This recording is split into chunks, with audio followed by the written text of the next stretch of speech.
بسم اللہ الرحمن الرحیم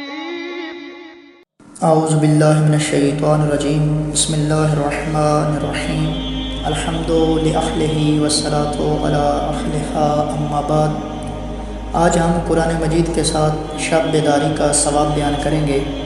حضرت امام محمد باقر علیہ السلام اپنے والد سے روایت کرتے ہیں کہ ایک شخص نے حضرت علی علیہ السلام سے تلاوت قرآن پاک کے ساتھ شب بیداری کا ثواب پوچھا تو حضرت امیر المومنین علیہ السلام نے فرمایا، اس شخص کے لیے بشارت ہے جو فقط رات کے 10ویں حصے میں اللہ سے ثواب چاہتے ہوئے خلوص کے ساتھ نماز پڑھے تو اللہ تعالیٰ اپنے فرشتوں سے فرماتا ہے کہ میرے اس بندے کے لیے اس رات اگنے والے تمام دانوں،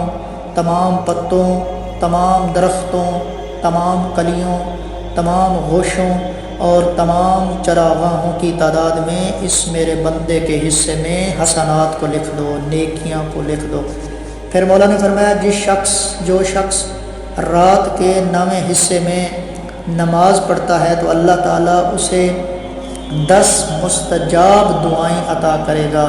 اور قیامت والے دن اس کے دائیں ہاتھ میں اس کے نامہ اعمال کو دیا جائے گا، یعنی قیامت والے دن وہ شخص کامیاب ہوگا۔ پھر مولا نے فرمایا، جو شخص رات کے 9ویں حصے کو نماز میں گزارے تو خداوند متعال اسے صابر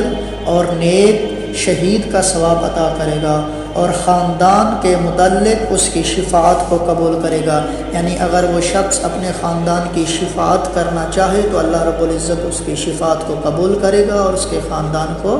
بخش دے گا۔ پھر مولا نے فرمایا، جو شخص رات کے 7ویں حصے میں نماز پڑھے گا تو اللہ تو اٹھائے جانے والے دن یعنی قبر سے اس حالت میں وہ باہر آئے گا کہ اس کا چہرہ 14ویں کے چاند کی طرح چمک رہا ہوگا اور لوگ اس کی امان میں، جو لوگ اس کی امان میں ہوں گے ان کے ساتھ وہ کل صراط سے گزر جائے گا۔ پھر مولا نے فرمایا، جو شخص رات کے 6ٹھے حصے میں نماز پڑھتا ہے تو وہ توبہ کرنے والوں میں شمار ہوگا اور اس کے اگلے پچھلے تمام خطائیں، تمام غلطیاں، تمام گناہ معاف کر دیے جائیں گے۔ پھر مولا نے فرمایا، جو شخص رات کا 5واں حصے میں نماز پڑھتا ہے تو اسے حضرت ابراہیم علیہ السلام کے مقبرے میں جگہ دی جائے گی، اور جو شخص رات کا 4تھا حصہ نماز میں گزار دے تو وہ کامیاب لوگوں میں سے ہے اور کامیاب لوگوں میں سے بھی اس کا پہلا نمبر ہوگا، اور یہاں تک کہ تیز ہوا کی طرح وہ پل صراط سے گزر جائے گا بغیر حساب و کتاب کے۔ پھر آگے مولا نے فرمایا، جو شخص 1/3 رات نماز میں گزار دے تو جس فرشتے سے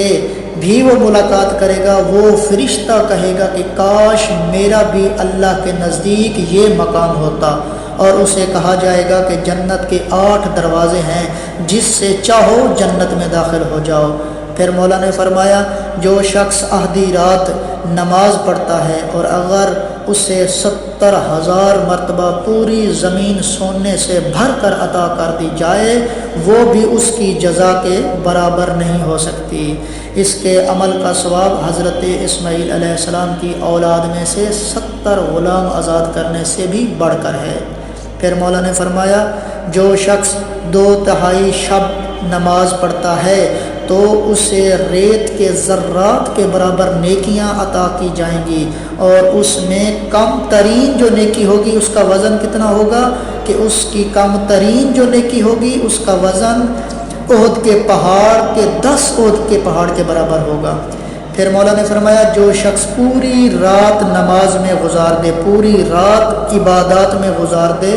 اور ساتھ ساتھ ذکر، رکوع، سجدے اور کتاب خدا کی تلاوت میں مشغول رہے تو اسے بہت عظیم اجر عطا کیا جائے گا۔ سب سے کم ترین اجر یہ ہوگا کہ اس روز کی طرح ہوگا جس طرح وہ ابھی اپنی ماں کے شکم سے نکلا ہے، یعنی اس کی تمام خطائیں، تمام غلطیوں کو خدا معاف کر دے گا اور اللہ کی تمام مخلوق کی تعداد کے برابر اسے نیکیاں اور درجات دیے جائیں گے۔ اور اس کی قبر ہمیشہ نورانی کر دی جائے گی۔ وہ شخص جو ساری رات عبادت میں گزارتا ہے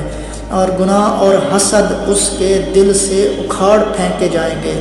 اسے قبر کے عذاب سے بھی پناہ دی جائے گی،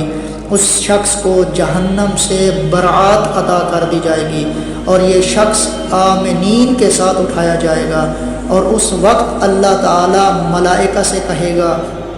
کہ اے میرے ملائکہ، میرے اس بندے کو دیکھو، یہ میری رضا چاہنے کے لیے شب بیداری کرتا رہا ہے، اسے فردوس میں سکونت اختیار کرو۔ اور فردوس میں 1,00,000 شہر ہیں، اور ہر شہر میں آنکھوں کی لذت اور نفس کی بھوک مٹانے کے لیے ہر چیز موجود ہوگی۔ اور خدا فرماتا ہے تمہارے دل میں یہ بات نہ سما سکے گی کہ میں اسے مزید ترین ترکیب اور تعظیم دینے پر بھی آمادہ ہوں، اس سے بھی زیادہ اس کو میں عطا کروں گا۔ اور آخر میں ایک چھوٹا سا عمل جس کے ذریعے انسان گناہ سے بچ سکتا ہے۔ امام موسیٰ کاظم علیہ السلام اپنے والد سے اور وہ حضرت امیر المومنین علیہ السلام سے نقل فرماتے ہیں کہ جو شخص نماز صبح کے بعد 11 مرتبہ قل هو اللہ احد کی تلاوت کرتا ہے تو اس دن کوئی بھی وہ گناہ انجام نہیں دے گا، چاہے شیطان ہی کیوں نہ اسے آمادہ کرے۔ بس آخر میں دعا ہے اللہ رب العزت سے کہ ہمیں رمضان المبارک کی نعمات سے مستفید ہونے کی توفیق عطا فرمائے، اور ہمیں اپنے گناہوں کی مغفرت طلب کرنے کی توفیق عطا فرمائے۔ وآخر دعوانا ان الحمد للہ رب العالمین۔